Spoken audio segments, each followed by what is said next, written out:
Sa Majesté le roi Mohamed VI, comme vous le savez, qui place la question climatique, la question environnementale en priorité nationale et place aussi l'action en faveur de l'Afrique comme une priorité nationale.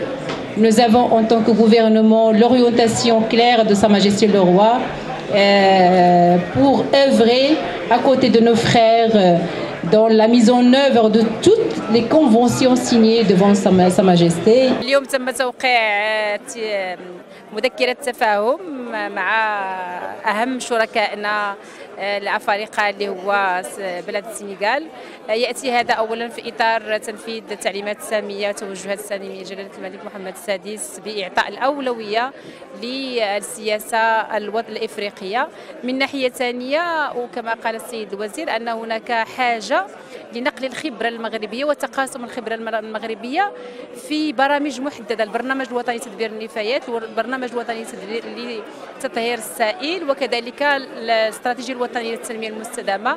هذه البنود سنعمل على تفعيلها وقد اخترنا أيضا أن تكون لنا أن تكون عندنا تفعيل هذا خاصة فيما يتعلق تقاسم الخبرة الوطنية وتنفيذ بعض المستلزمات باش يتملكوا الإخوان الوزارة ديال البيئة والتنمية المستدامة كيفية تنزيل الحكامة اللي الحمد لله عندنا فيها رصيد، وأيضا الشراكة بين القطاع الخاص والحكومة وبيننا وبين الجماعات المحلية على أساس أن كاين عندنا كذلك جهة مانحة اللي هي البنود اللي غتواكبنا إن شاء الله في تفعيل هذا الموضوع. وهذا على المستوى السياسي واحد الإشارة قوية للإمكان المتاح في تنفيذ اتفاقية باريس. C'est effectivement des moments historiques, mais laissez-moi avant de rentrer dans le fond, souhaiter la bienvenue à Madame le ministre et ainsi qu'à sa délégation qui est la plus complète en termes de nombre et de qualité.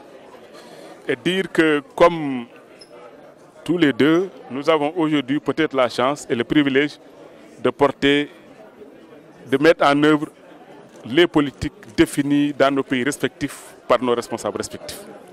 À commencer par la Majesté Mohamed VI, roi du Maroc, et son Excellence le président Macky Sall, dont on sait qu'ils ont des relations personnelles très poussées. Mais ces relations personnelles servent aussi de moyens à être pour leur peuple ce qu'ils doivent être. Et être pour les peuples ce qu'ils doivent être implique la suffisante et nécessaire prise en compte de la question des changements climatiques. Parce que je le disais tout à l'heure, les changements climatiques par leurs causes et les conséquences sont devenus aujourd'hui un problème universel qui touche tous les pays du monde. Mais la gravité varie en fonction des géographies des pays et de leurs moyens. Et je disais tout à l'heure que le Sénégal et le Maroc sont définitivement et en permanence liés par l'histoire, la géographie et l'académie. Parce que autant le Maroc forme de la ressource humaine pour le Sénégal en fait de même pour le Maroc. Et donc dans le domaine précis des changements climatiques, nous avons en commun la lancinante question de la gestion des déchets, sur laquelle votre pays a une expérience peut-être plus avancée que nous, sur laquelle nous comptons. Nous avons aussi la lancinante question de la promotion d'une énergie renouvelable.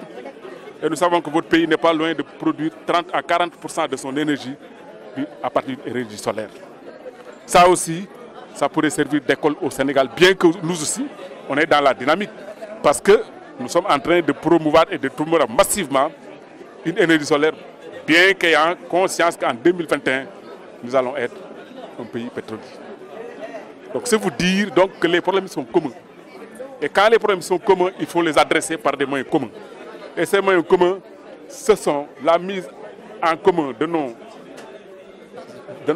nos cerveaux, mais la mise en commun de nos actes. Et nous venons de signer un mémorandum d'entente dans l'environnement et le développement durable.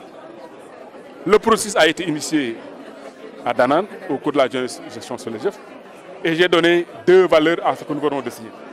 La première valeur, c'est la formalisation, la documentation de ce que nous allons faire ensemble. La seconde valeur, c'est de lui donner une postérité à notre vie. Parce qu'une fois qu'on le signe, ça reste et c'est définitif. C'est pour que les générations qui viennent se servent aussi de ce mémorandum. C'est pour ça que je finirai par remercier et féliciter Madame le ministre et de dire Alhamdoulilah parce que le bon Dieu nous a donné le privilège de porter ces faits historiques en ce moment historique. Et nous avons l'espoir que nos populations, enfin, vont être soustraites des conséquences catastrophiques du réchauffement climatique. Merci beaucoup.